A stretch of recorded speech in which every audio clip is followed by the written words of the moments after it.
这一盆榆树是今年3月份对它进行休耕上盆的。我在前面的视频提到过，盆景大的修整为何要在春季进行？除了春季生长旺盛、盆景恢复快，还有一个重要的原因：盆景恢复后能安全地度过夏季。今天不讲这盆榆树，重点讲一个盆景夏季管理的问题。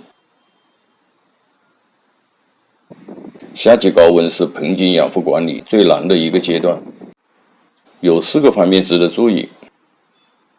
一是夏季盆景的休眠。我们对冬季休眠了解很多，但夏季休眠不可忽视。夏季休眠是高温季节盆景为了减少蒸发而采取的一种自我保护状态。最明显的症状就是掉叶、生长变黄。树木是靠叶光合作用进行能量转换，叶是盆景水分蒸发的出口，掉叶后蒸发量自然减少。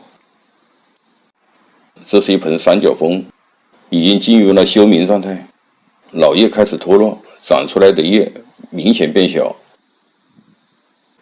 在所有的盆景中，表现最明显的是枸杞，叶全部掉完，几乎停止生长。夏季盆景休眠不是一个普遍现象，时间也比较短暂。在这个时期，要控制浇水，不能对盆景施肥，水多得不到蒸发，容易产生烂根。二是进行适当的遮阴处理。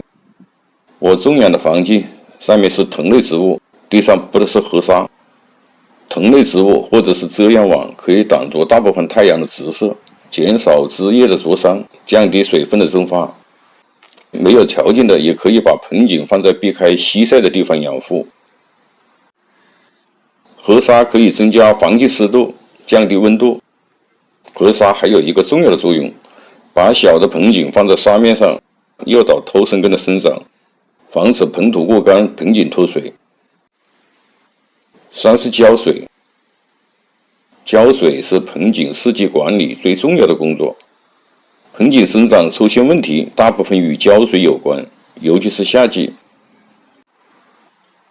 做一个事例说明，夏季盆景干盆后产生严重的脱水，如果你立马对它进行大量的补水，就会造成缩水的根系快速膨胀，皮层破裂，出现烂根。正常的方法应该是先对枝叶盆土进行喷水，让根系缓慢吸收水分，逐渐恢复。叶开始舒长的时候，我们再对它进行浇足量的水。关于浇水的话题，得讲一个浇水容易出现的误判现象。对浇水浇着浇透的理解，大部分是认为第一口有水流出就行。其实这是对那些吸水性好、盆土深远的基质而言的。我们在种养的盆景中，大部分是采用普通的土配置。遇高温，盆土会出现开裂，这个时候进行浇水，水会从第一口迅速的流出。事实上，盆土中心还是无水状态，盆土中的水量有限，很难维系盆景一天的生长。正确的方法，等一段时间对盆景进行第2次补水。4是摘叶处理。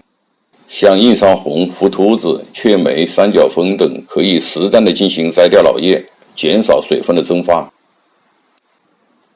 夏季盆景的管理养护方法有很多，主要是勤于管理，不能缺水。